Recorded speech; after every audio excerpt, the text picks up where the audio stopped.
Will Kyle Pitts replace Julio Jones and perform as well as everyone is predicting? Is Arthur Smith ready to be a head coach, and can he reignite Matt Ryan's career? Can the Falcons take advantage of an easy schedule and go over the Vegas expectations of 7 wins? Let's hit the opening bell and preview the Atlanta Falcons. Welcome, Kings, to this edition of the Not Your Daddy's Sports Betting Podcast stream presented by SportfolioKings, the future of plus EV sports betting research, where we leverage fundamental handicapping, data science, and Wall Street-style portfolio management principles to help make you a sharper, more informed bettor. Preseason 2021, we are diving into all 32 teams.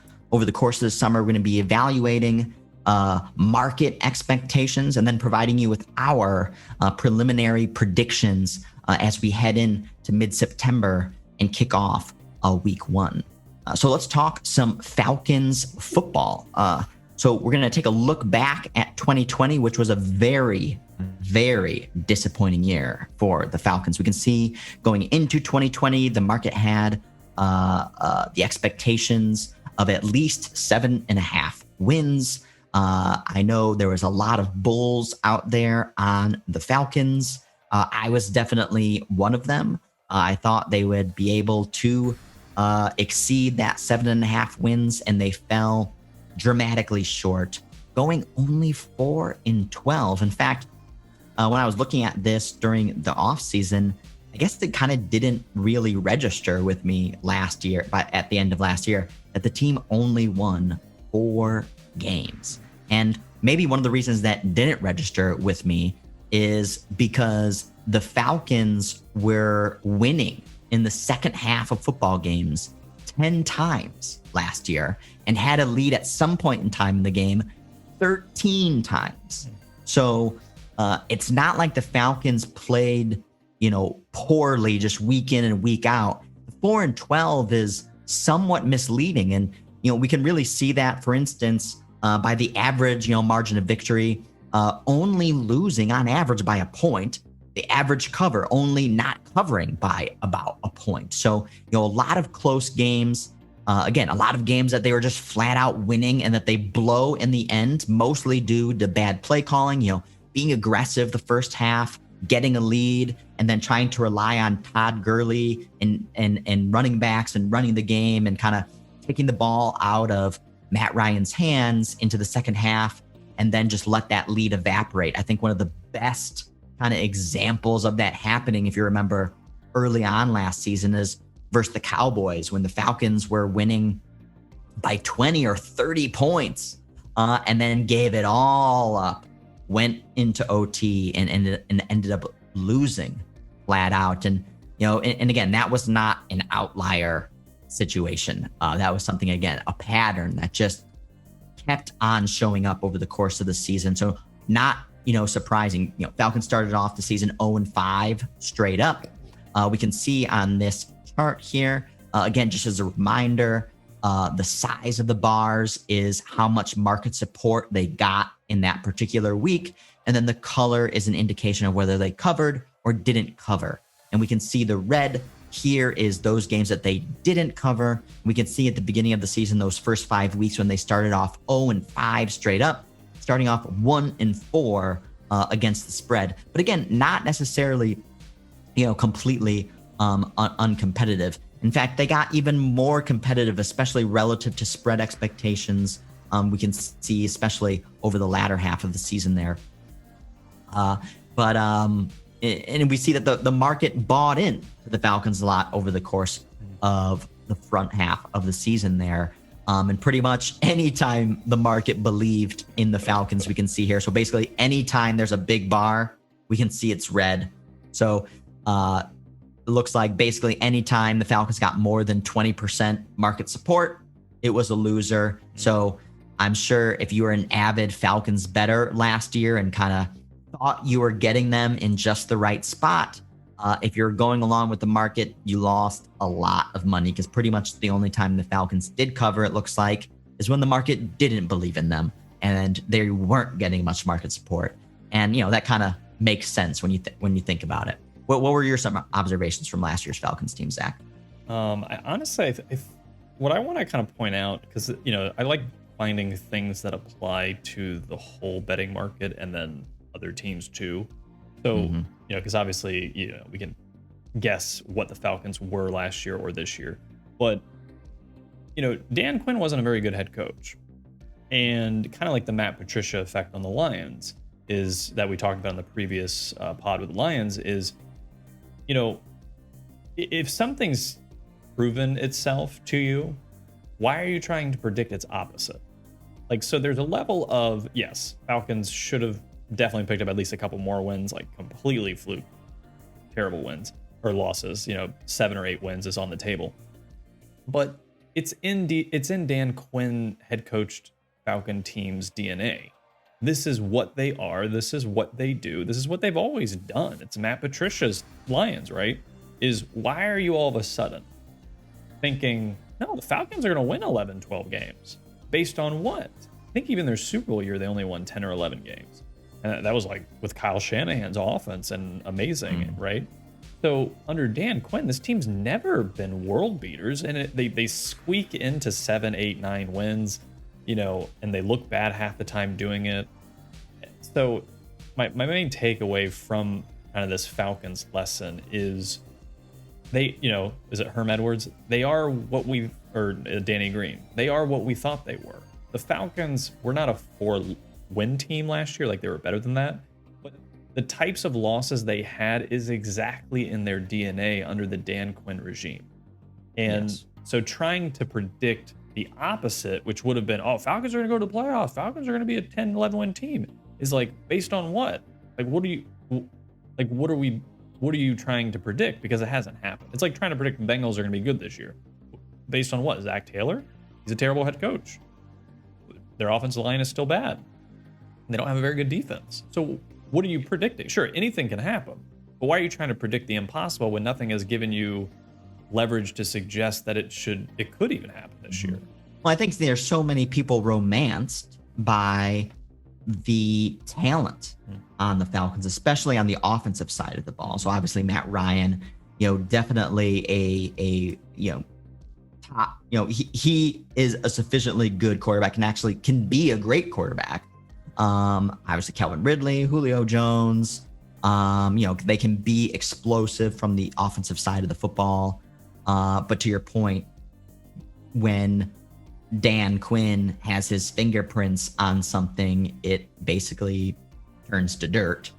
And despite an offense that could put them in the right positions, then when they kind of started to overly control it, especially in the second half of games, and then also, the failed experiment of using Todd Gurley last season was, another kind of downfall of the team. In fact, over the first 5 games when they were 0-5, that's when they used Todd Gurley the most, and he had decent stats. But again, that doesn't matter, because the fact was that the more you put the ball into Todd Gurley's hands, the less you're putting it in Matt Ryan's hands and into Julio Jones and Calvin Ridley, and he leveraging this explosive offense. And he would do better in the first half, and they would still feed him in the second half, predictably when they had a lead, and completely sabotage their ability to get more points and keep, stay ahead of the curve before the comeback comes against a below average defense. So it's right in the Dan Quinn wheelhouse. What did they do in the Super Bowl, right?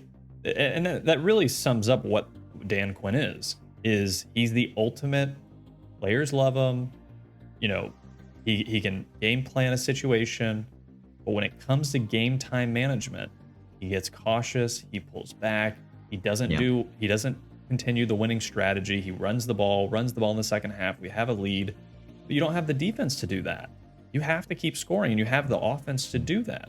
And that's why he's no longer a head coach. So. Well, and there's some coaches, again, that are just continue to ride the wave of some short-term success, and it basically defines the narrative of their career, and they continue to kind of benefit off that even the farther and farther you kind of get from that success. So, Dan Quinn, the defensive coordinator for the Seahawks in 2013, obviously helped him elevate his career into the head coaching job of the Falcons. and then obviously getting to the Super Bowl, versus the Patriots. He got a lot of that credit, even though, as we know, the credit probably should much more so be given to Shanahan, and I think some sharper, kind of sports observers recognize that. But just clearly not the type of coach that is a good head coach. Again, I think most of the Falcons' success, like we see what comes sometimes with other teams, the talent on this roster was what helped them win games, and they did it in spite of the coaching. In fact, if we remember too, in 2019, Dan Quinn fired himself as the defense. He was controlling the offense and the defense in 2019. He fired himself as the defensive coordinator, and then they performed dramatically better over the second half of that season, and were a huge bet on team. And then obviously got fired last season. And just as a side note, Dan Quinn is now the defensive coordinator for the Cowboys, and there's a lot of bullishness around that, which maybe unlikely, I would say, but for another pod. But also we're seeing here, realize strength of schedule first. Falcons had the most difficult schedule last season, and nonetheless, we're still again in these games. And again, we keep talking about how much Dan Quinn played to the detriment of this team. Well, they don't have him anymore. Yeah. So let's go to let's I think the stats, we know the team performed well. Yeah. And it's going to let's look in. And I think when a complete regime change, the stats are really not that relevant, other than maybe assessing talent pool a little bit. And just to touch on real quick, I think defensively the team has a lot of changeover. That's not necessarily that much better. So I mean, these defensive numbers I don't see necessarily being that much improved if they are, but that's really it. But yeah, as far as additions, losses, obviously complete new coaching staff, including the defensive coordinator that was with the Titans, who I believe took 2020 off due to COVID. And instead of going back to the Titans, which I believe he had an offer for, he decided to join up with his buddy, Arthur Smith, to come to the Falcons. So at least there's some congruity, can't talk right now, between the head coach and the defensive coordinator. And Arthur Smith is also the play caller, right? So basically your offense and defense has some familiarity, which sometimes these new regimes don't. So I'm sure that at least plays a little bit the Falcons' benefit, just because then they know what each side of the ball wants to do. So I could see that playing in their favor, at least as the season progresses. But yeah, anything from additions or losses? That obviously Julio is the big loss, but anything else? Yeah, and he's dominating the narrative, kind of this swap of Kyle Pitts and Julio Jones. That's what kind of everyone's thinking about when the Falcons offseason is brought up. And obviously losing Julio Jones is not good. I think we saw a pretty distinct performance from Matt Ryan over the course of his career, when Julio Jones was on the field and when he wasn't on the field. So I think last season, for instance, when Julio Jones was gimpy and left the game or didn't play at all, the Falcons offense averaged 7 full points less than with Julio Jones on the field. So a full touchdown. So quite meaningful. So everyone's so bullish on Kyle Pitts. How can he outperform? Everyone's already expecting him to do awesome. So, there's really only downside there as far as kind of evaluating actual market expectation. But I think the biggest takeaway from this offseason is the coaching regime change. Because again, we just spent, talking all about 2020, about how this team probably could have been much better if they had better coaching.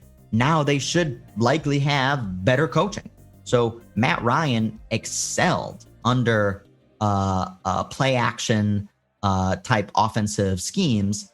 And, they called it a lot in the first halves of games. And that's when the Falcons were winning a lot of games. Then they abandoned it in the second half and kind of reverted to the run. That is not something that Arthur Smith would necessarily employ. In fact, Arthur Smith called some of the most play action calls for the Titans last season in the entire league. So you're taking a coach that has an affinity for calling play action passes with a quarterback that does exceptionally well when leveraging that type of offensive play calling. So that seems very, very positive. So you think that you could get a really strong season out of Matt Ryan. At least, they're going to be putting him in the right positions to exploit the best of his abilities. My biggest concern is the offensive line. So we know Matt Ryan is obviously not a very mobile quarterback. And this offensive line seems like it got worse. So they, you have up here, lost Alex Mack, lost another one of their veteran defensive lines, and the rest are kind of second, third year players that have not necessarily demonstrated, strong performances so far. They have potential, but they haven't reached that potential. So there's a lot of question marks on this offensive line. So that could definitely be a meaningful weak point that could be what disrupts kind of the flow of this offense. And then you don't know what to expect from Kyle Pitts. So obviously, he's a tight end, but he's really a tight end wide receiver hybrid.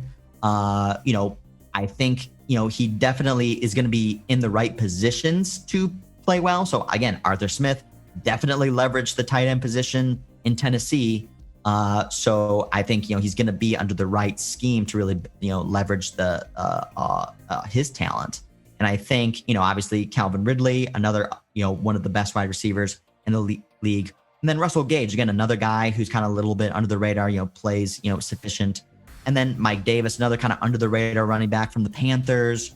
He is that type of running back, that can bounce off players. And even if they have a bad offensive line, has like the resiliency to like shake off tacklers. So I think he is an upgrade over, Todd Gurley and what they had last season. Questions obviously definitely around the defense. There was a lot of loss there. Lost Keanu Neal, as we see. His last name not spelled. But I think that there is optimism around this offense, because I think the loss of Julio Jones is notable, but I think can definitely be overcome. Yeah, I actually think if you wanted to play the fantasy game, obviously fantasy football or DraftKings or FanDuel or whatever, I think Calvin Ridley has a very good chance of leading the league in wide receiver points. So to Brett's point, if they're going to kind of rely on this kind of play action scheme, really kind of take advantage of Matt Ryan's most optimal position throwing the ball, I think he's going to go first and foremost to his best option, and that's going to be Calvin Ridley often and early. So, and I think that's part of the reason they allowed the Julio Jones trade, I think, was obviously knowing they were going to probably draft Kyle Pitts, but also getting Calvin Ridley as having him as an option, kind of like when they passed the torch from Roddy White to Julio Jones. Like they knew they had Julio, so it was okay if Roddy White, we'll let him go. Like he's old, he's done. So yeah, I think they trust Calvin Ridley, and he's obviously not Julio Jones, but number wise, he could put up a monster year, I think, if he's healthy. But one thing I wanted to point out, I think, about the Falcons too, is my concern with them and Arthur Smith is, one, we don't know how he's going to be as a head coach yet. We just don't know. Absolutely. He's the offensive play caller. So I think to Brett's point, the offense should be more consistent, right? So unlike last year where, okay, good offense, get up early, then go flat in the second half and get beat late. I think if the Falcons establish a rhythm, find a pace, Matt Ryan's playing well, they'll probably keep that through the game. So I think you're obviously going to have much less, we're up 10, 5 minutes left and we lose. More, if they have a good game plan, they'll pull those games out. So that's good. So they definitely should get over that 4, closer to the 6, 7, 8 range of wins. I think the determining factor really is going to be that defense and that secondary. The secondary, they basically replaced all their safeties, and they have a couple corners left over that haven't really been playing that well, but they're still young. Like AJ Tyrell, Yeah, I think very young. he's Very still young, so he could improve. I mean, all the rookie corners last year basically struggled. I mean, all defenses struggled, so that's why you have to kind of discount the whole like, oh, is this cornerback who was a rookie last year? Does he suck? Well, all defenses sucked. I mean, they were giving up 50 points a game on average. Plus, I mean, being a rookie last year, yeah, under that broader kind of COVID environment, basically no off season, not a lot of tackling in training camp or in mini camps. There was no mini camps. You know, just a lot of virtual learning. I mean, I think not just about AJ Terrell in this specific micro instance, but just as a broader kind of macro observation of really, you know, discounting maybe some of the really bad performances that we saw from some rookies last year, and kind of giving them a little bit of the benefit of the doubt that, you know, they need to learn the most in this kind of transition from college to pro. And last year's environment did them no favors to that extent. And so, you know, this is, you know, so they're kind of just thrown into the fire, you know, obviously very difficult position to be in. So, you know, again, AJ Terrell was also, you know, a top draft pick last season, had a lot of high expectations for him. And so, you know, I think this year will be a lot better to really start to evaluate, you know, his kind of future, you know, kind of career trajectory. Yeah. And to that point, real quick, I mean, besides quarterback, I think cornerback is probably the toughest position on the NFL team, as far as like, you have to be like A+ all the time. And like there's just so much working against you that to be Jalen Ramsey is like is super difficult. Like, no, it's almost impossible to be like an amazing cornerback. Like, being good is great. And so, to your point, there's no offseason, and isn't kind of the consensus NFL through line that, you know, it's the speed. Like, you don't know the NFL speed until you get to the NFL. I mean, these players are basically like starting a season like not used to playing players this fast. So like they're not even used to it. So you have to give them. And they weren't doing it until literally week 1 in game time. Exactly. So yeah, definitely giving them some leeway, I think. And again, because it was across the board, it wasn't just one player. It was like several high picks really struggled last year. I think this is the year to kind of see who, you know, who's got this stuff or not. But as far as moving on, but I think that's also a good point too, a broader macro observation of, you know, I posted a chart on Twitter this morning just about how explosive just offenses were last season. So the most points scored ever, scored 100 touchdowns more than the previous record. And so that's looking at it from the offense perspective. So, you know, inverse would say, well, that was one of the worst years for defenses ever. You know, that's the other side of the coin. And, you know, again, I think a lot of that was, you know, due to that COVID era restrictions, no offseason, no preseason, all the different types of, you know, even over the course of the week leading up to the game, you know, you want to make sure that you didn't put yourself in a position where somebody was going to get COVID, then they like missed the game, or the game get, you know, there's just so many issues at play, all of which kind of really played adversely, specifically for the defense. So I think a lot of that is going to be alleviated this year. So to your point, when you kind of are trying to project and evaluate the performance of teams in 2021, say, oh, well, they had a sucky defense last year, so that's going to be, you know, their Achilles heel this year. Well, I mean, again, like, what defense was good really last year, you know, except for maybe like a very small handful. And even they were still giving up 20 plus points a game. So I think you make a good point that when you say, you know, the Falcons last year, they were, you know, the offense was not their weakness. It was the defense. And so, but that doesn't mean that necessarily we should, it wouldn't be surprising if the Falcons miraculously kind of have like, oh, hey, like these young players that performed last year, they kind of came into their own this year, and the Falcons have a top 10 defense. Yeah. I would not be surprised if the Falcons have a top 10 defense, especially given the schedule.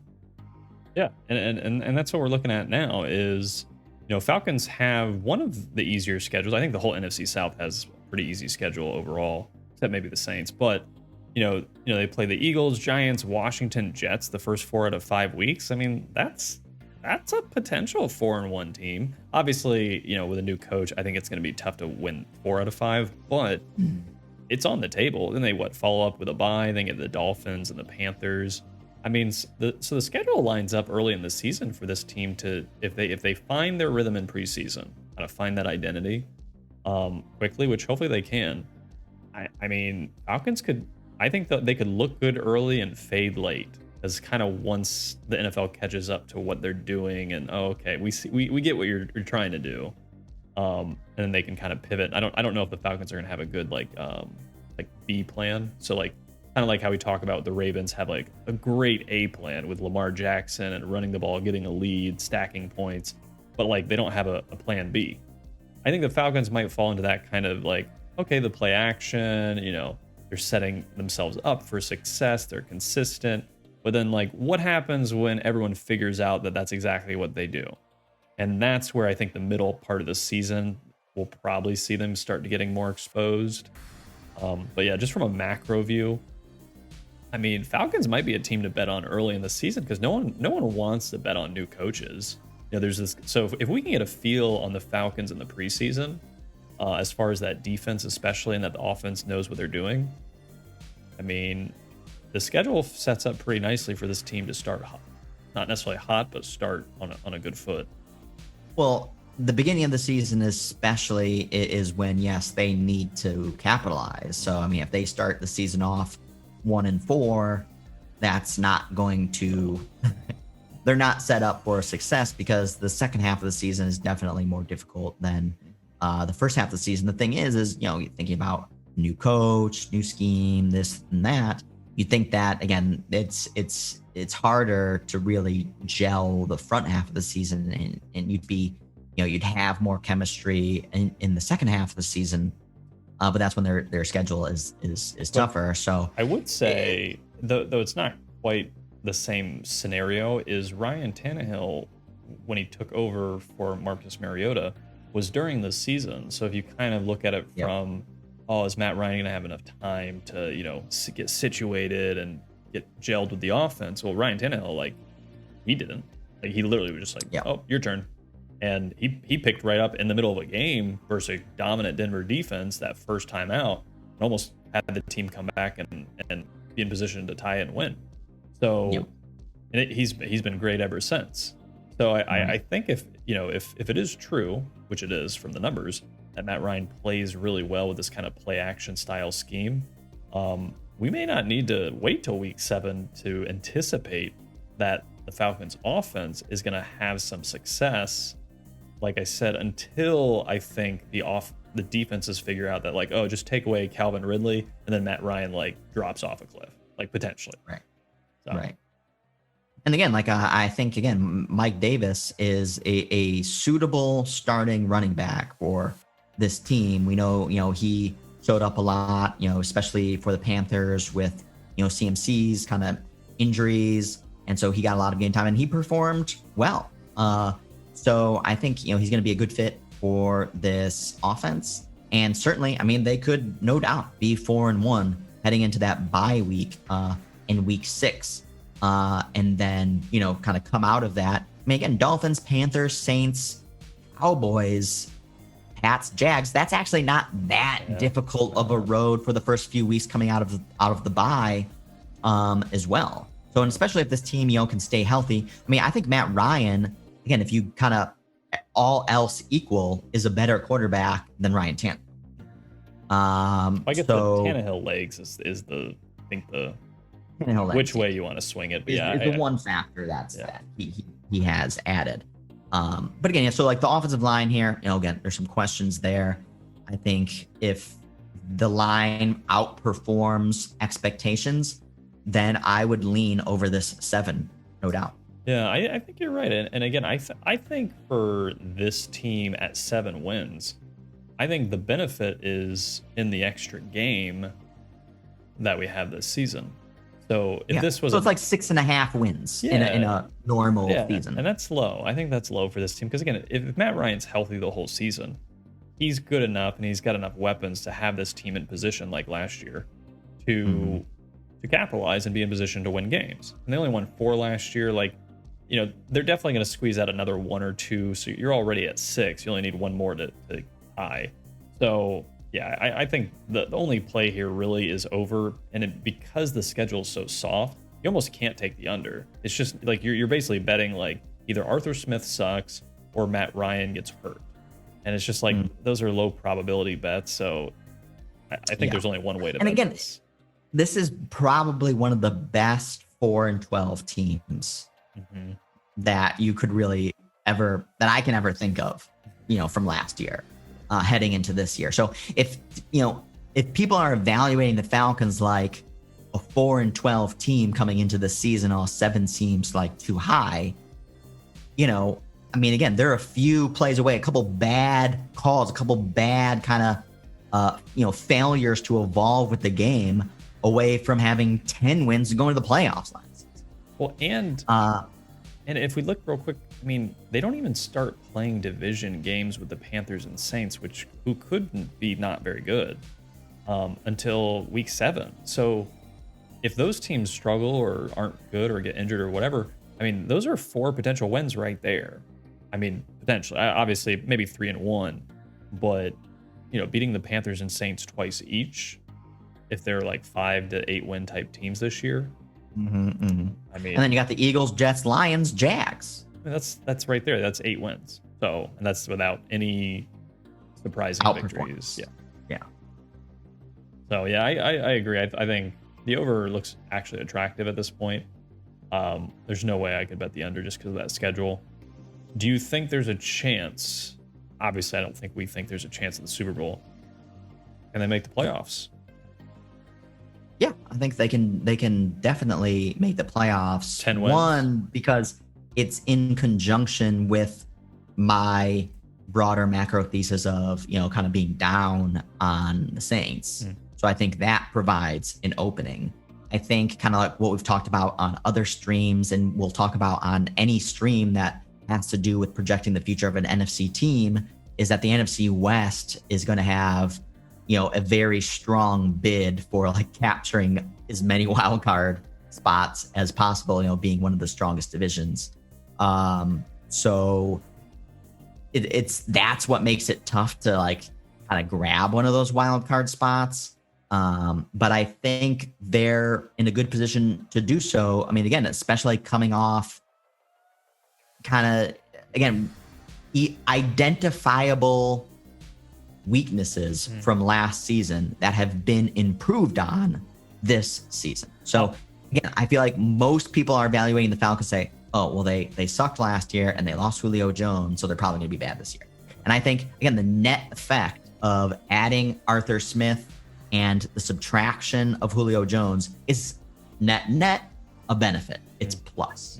Because again, we talked about, again, when we're evaluating the 2020 season for them, they had Julio Jones for the most part, but the whole downfall was because of Quinn.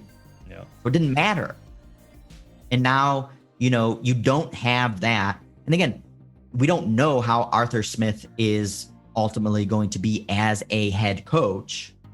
But I think that it's better set up for this offense specifically to perform the way the first half Falcons team would play over the course of a full game. That in itself should lend to another 3 wins over the course of the season. That puts you at 7.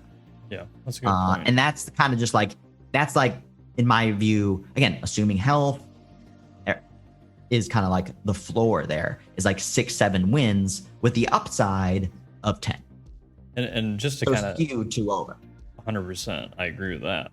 And one thing that is interesting to me, just for my weird brain, is I think the Falcons could get to 10 wins and get into the playoffs. And I would immediately fade them in the playoffs because of the team makeup. I don't think is, and I think this is where people misconstrue kind of like how to gauge teams and when to bet them.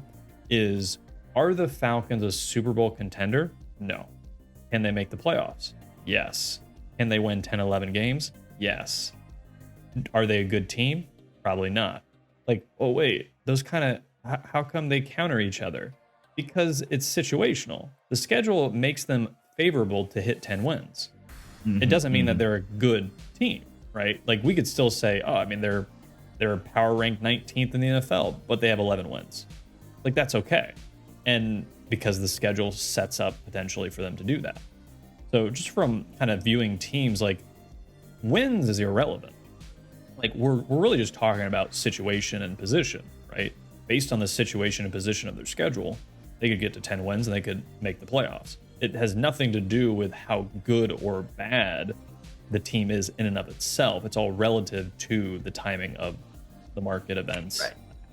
Right. And that's how all bettors should be evaluating any futures position, is not looking at any team on a standalone kind of siloed basis. That's kind of one factor of your overall evaluation, but you need to take it into consideration of the broader kind of contextual nuances around, well, what's the path look like? Because there's easier paths and there's more difficult paths. And if you have an easier path, then, your overall evaluation of that team on a standalone siloed basis can be, weaker, and still, go over, the broader kind of market expectations.